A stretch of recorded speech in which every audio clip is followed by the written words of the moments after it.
Oi, eu sou o Felipe, faz um teste comigo agora. Levanta 2 dedos um pouco separados um do outro. E agora eu quero que você olhe para um dos dedos e mova os seus olhos bem lentamente até o outro dedo. Tenta demorar o máximo que você conseguir, uns 10 a 15 segundos, tá bom? Você provavelmente vai ficar com a sensação de que conseguiu mover os seus olhos lentamente. Mas vai por mim, não foi isso que aconteceu. Se você duvida, faz o seguinte. Se filma fazendo isso. Você vai perceber que, em vez do movimento suave que você imagina que fez, seus olhos dão pequenos saltos em direção ao lugar que você quer olhar. Mas fica ainda mais estranho que isso, porque se você repetir o experimento, porém mover um dedo lentamente e deixá-lo guiar os seus olhos, aí sim, você consegue fazer os olhos rolarem para o outro lado mais suavemente. A não ser que você tenha perdido a linha e ficado bêbado, porque aí você não controla os seus olhos mesmo. Mas eu já chego lá. O que eu tô querendo dizer é que não é que você não é fisicamente incapaz de fazer um movimento, é que o seu cérebro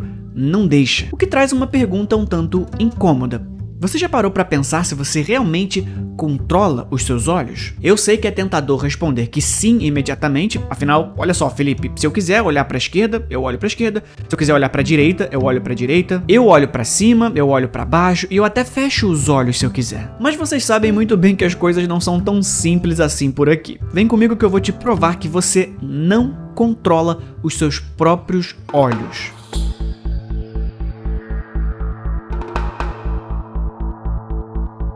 Pois é, desculpa, eu esqueci de pagar a conta de luz e estamos no escuro, no mais profundo breu.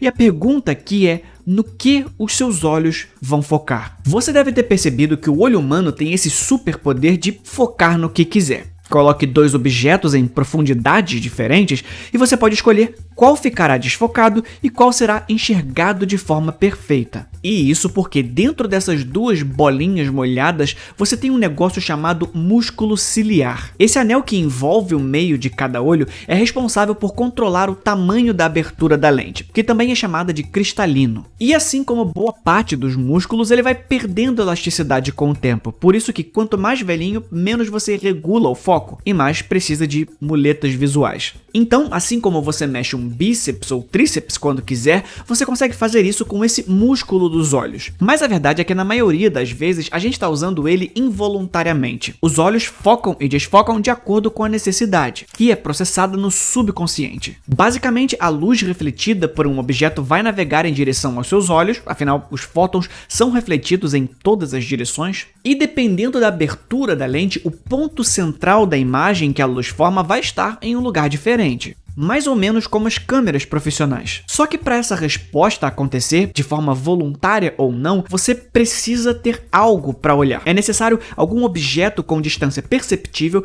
para o cérebro saber pelo menos o que começar a fazer. Se a sua visão não tiver uma âncora, ela vai tentar fixar o foco em algum lugar entre 2 a 10 metros. E isso não vale só para quando tá tudo escuro, porque ficar olhando para um nada visível causa uma cegueira enquanto você enxerga. Esse é um fenômeno que os pilotos são treinados para evitar, já que podem passar horas olhando para um azul estéreo. Ou seja, focar no nada pode causar um problemão. Como a gente não está no controle total dos olhos, nós precisamos seguir as regras impostas pelos próprios olhos, para poder movimentá-los. E nós temos, resumidamente, 3 tipos diferentes de movimentos. O movimento sacádico, a perseguição suave e o reflexo vestíbulo ocular. E cada um deles serve a um propósito distinto. Os sacádicos são movimentos rápidos e espasmódicos que os olhos fazem ao mudar de um ponto de foco para outro, como no exemplo que eu dei de tentar olhar de um dedo ao outro. Esses movimentos são importantes porque, por mais que a gente não esteja mais na savana, meio que ainda somos macacos assustados. Correr os olhos com essa rapidez é crucial para escanear rapidamente o ambiente, permitindo a rápida identificação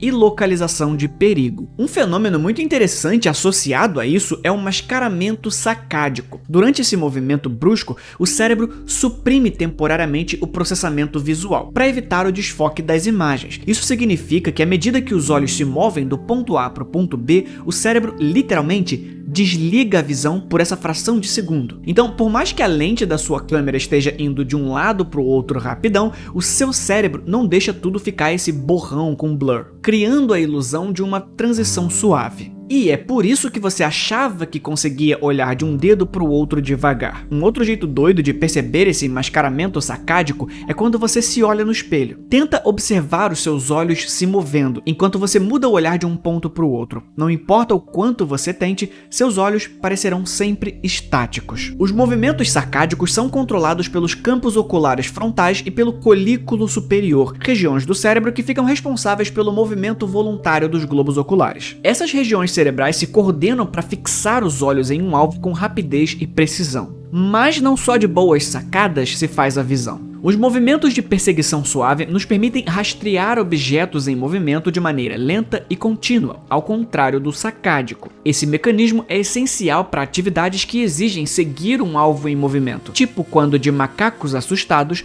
nós viramos macacos que assustam. O circuito neural exato da perseguição suave ainda é debatido e envolve também o colículo superior, mas esse reflexo também requer informações do córtex pré-frontal. Então a parte interessante aqui é perceber que você nem sempre está vendo as coisas do mesmo jeito. Dependendo da forma como você está enxergando, você está usando partes diferentes do cérebro. Só que a perseguição suave é muitas vezes desligada quando você tem álcool na corrente sanguínea. É por isso que os testes de sobriedade geralmente incluem aquele lance de seguir o dedo, como eu tinha falado. Se você não conseguiu fazer isso lá no início do vídeo, eu sugiro dar uma segurada na cachaça. E por fim, nós temos o reflexo vestíbulo ocular, que estabiliza a nossa visão compensando os movimentos da cabeça. À medida que a cabeça se move, o reflexo vestíbulo ocular garante que os olhos se movam na direção oposta para manter o campo visual estável. Esse reflexo nos permite manter um olhar fixo em um objeto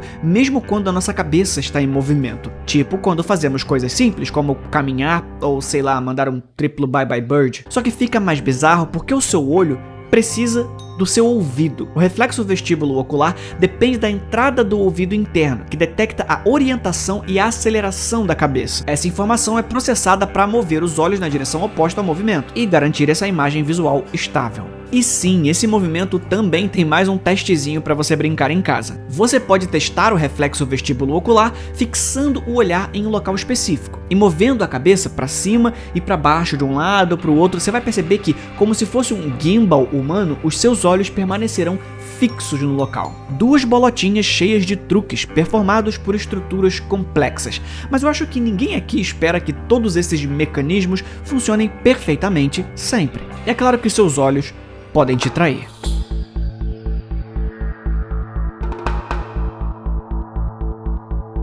O olho humano só é capaz de realizar todos esses movimentos graças a 6 músculos extraoculares que trabalham em conjunto. Esses músculos se originam do anel tendíneo comum, também conhecido como o anel de Zinn, porque está ligado a um tendão de mesmo nome. Esses 3 pares antagônicos de músculos, os retos laterais e mediais, os retos superiores e inferiores e os músculos oblíquos superior e inferior, facilitam os movimentos ao longo de 3 eixos: horizontal, de um lado para o outro, vertical, para cima e para baixo, e torsional, que é o movimento em direção ao nariz. São esses músculos que vão causar algumas condições como a esotropia, que tradicionalmente vai ser chamada de estrabismo, ou pelo nome que as pessoas com essa condição costumam ser chamados, vesgo.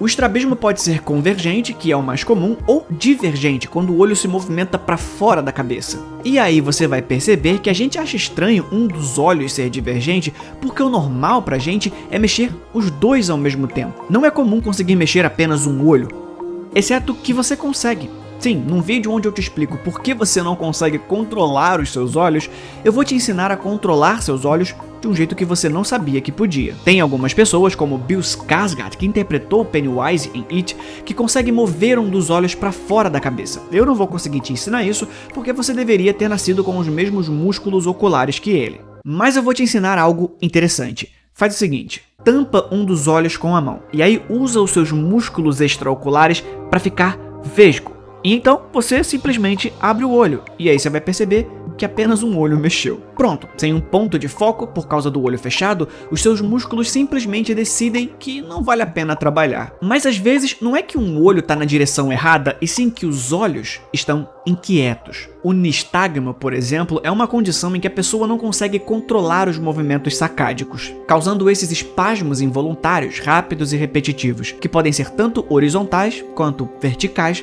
ou até circulares. Você pode ter isso em um olho ou nos dois, pode ser congênito ou pode desenvolver mais tarde na vida. Resumindo, ninguém tá salvo. Mas pelo menos a gente já sabe o que fazer. Para você ter um diagnóstico, você precisa fazer pelo menos 2 exames que têm alguns dos nomes mais maneiros de exames medicinais: a videooculografia ou a eletronistagmografia. O tratamento vai depender do que causou o nistagmo e pode incluir medicamentos para sintomas como vertigens, intervenções cirúrgicas para problemas congênitos ou estruturais, exercícios de reabilitação dos olhos e até mais simples, como lentes e prismas especiais para estabilizar a visão. O problema é que alguns tipos de nistagmo vêm de distúrbios neurológicos, seja por ferimentos na cabeça, certos medicamentos ou algo pior. Pode ser benigno, mas pode ser também sinal de que tem algo errado aí dentro da sua cachola. Como eu sempre digo, é melhor procurar um médico. Mas ainda que você se esforce para controlar os movimentos dos seus olhos, você não é capaz de controlar o que você enxerga. Eu sinto muito te informar, mas todo mundo é cego. Mesmo que só um pouquinho, tipo um pontinho.